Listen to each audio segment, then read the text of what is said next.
What's up, guys? Welcome back to the channel.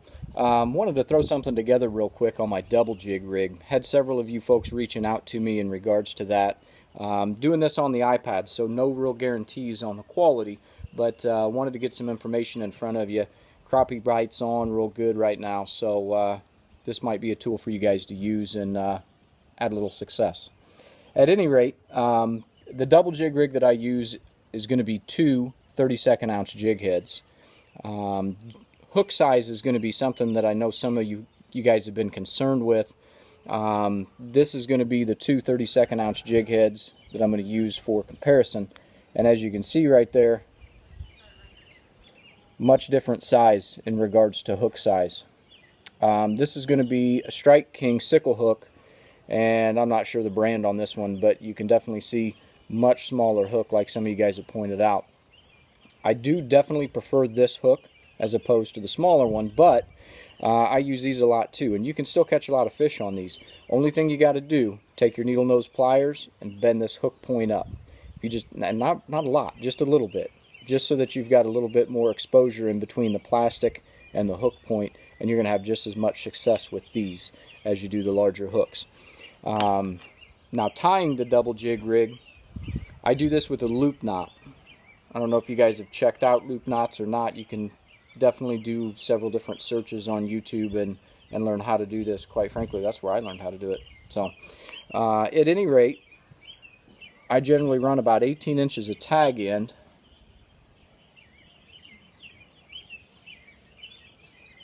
Draw your tag end and main line tight. Pinch it in between your fingers there. Draw this up. Let me get this other line out of the way. Keep it tight and run it around your pinky and your ring finger, and that's going to create a loop right there.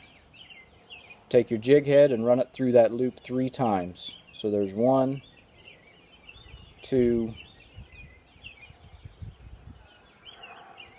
and 3. And once you get that done, take your other hand and pinch that knot that you've made right there and draw it tight to the eyelet. And that's what you're looking for right there. That's about a 1/4 inch from the eyelet, and as you can see, that allows that to hang more horizontal in the water, which is going to give you a more natural presentation, which is important. And we'll talk a little bit more about presentation here in just a second. Essentially what you do with the second jig head, exact same thing. Now I keep my jigs about 6 to 8 inches apart. That's only because I'm fishing from the bank.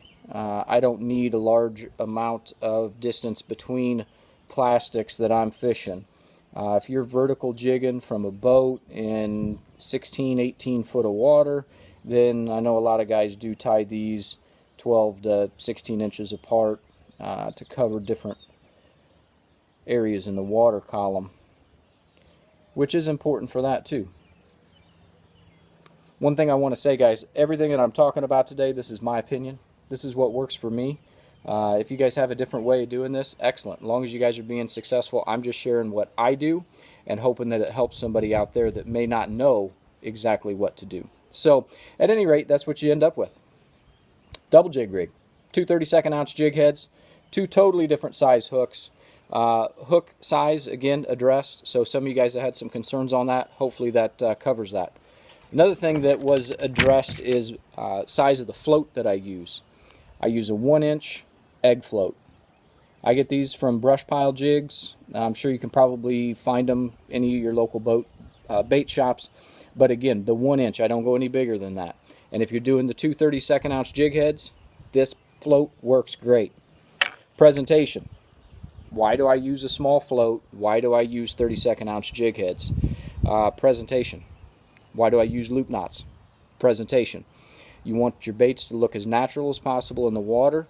You want to have minimal resistance when a fish hits your baits, and you're going to have more success. The double jig rig is, in my opinion, important because, again, it puts 2 baits in the water, so it's going to increase your chances of catching fish. You are covering 2 different areas in the water column, even though you're fishing from the bank and even though you may be fishing shallower water.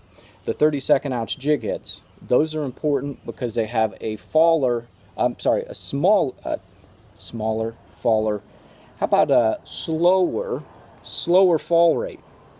So when you guys are popping a cork, the jig's coming up behind the cork and then it's settling underneath of it.